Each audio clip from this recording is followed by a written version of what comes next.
Recently ہم کیا کیا کہہ سکتے ہیں؟ کچھ ISPR کی طرف سے فگر آئے ہیں، گورنمنٹ نے بھی جو افغانستان کو نقصان ہوا ہے اس کے بارے میں بات کی ہے، لیکن آپ کی انفارمیشن کیا ہے، ریسنٹ اپڈیٹس کیا ہیں؟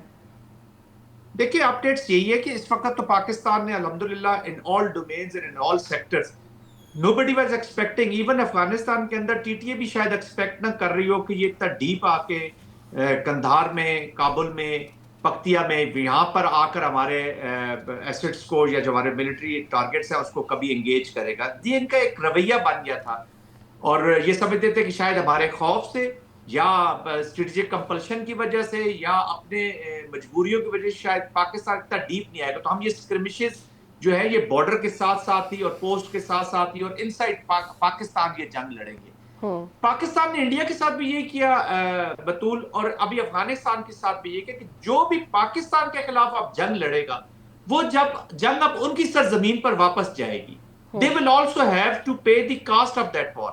چاہے انڈیا ہو، انڈیا کے بھی پاکستان نے 29 ٹارگٹس ڈیپ جا کے لیے، اور اگر آگے بڑھتا اور اللہ نہ کرے کہ اگر فیوچر میں بھی کوئی چیز ہوئی تو اب this war will be in India.